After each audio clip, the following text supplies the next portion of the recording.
Suppose that you were a researcher interested in studying the income of American college graduates 1 year after graduation.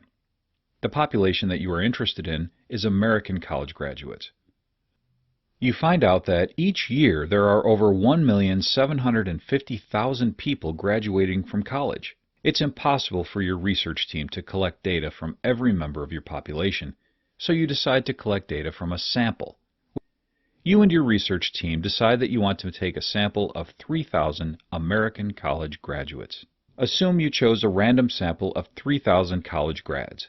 You look at the demographics of your sample participants and find that 2,034 are Caucasian, 832 are African American, and 134 are Asian American.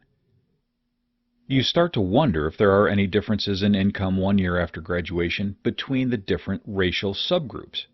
You also wonder if the demographics of your sample are truly representative of the demographics of American college graduates. One way of examining these questions is by using a stratified random sample.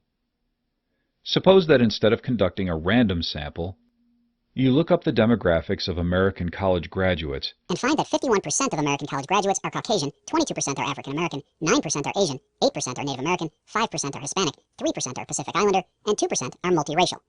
You divide your population into strata based off the participants' racial demographics. Here you have 7 strata, 1 for each of the 7 racial categories. Using this information, you can conduct either a proportional stratified sample or a disproportional stratified sample. Let's assume that you have decided to conduct a proportional stratified sample.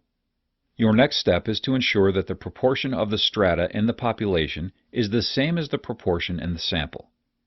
This means that 51% of your sample needs to be Caucasian, since 51% of the population is Caucasian, 22% should be African American, 9% Asian, 8% Native American, 5% Hispanic, 3% Pacific Islander, and 2% multiracial.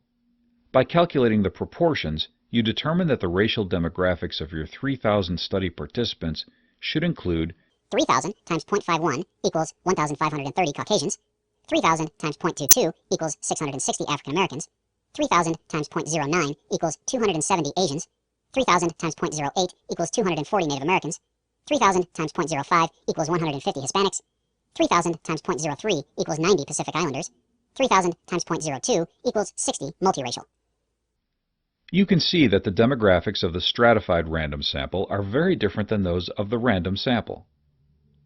Now that we have our population broken into strata and we have identified how many study participants we need from each strata, the next step is to use random sampling in order to pick the specified number of participants from each of the 7 strata.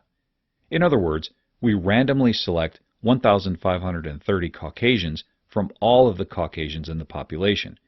We randomly select 660 African Americans from all of the African Americans in the population, and so forth. Once we have chosen our study participants from each stratum, what we have is a stratified random sample.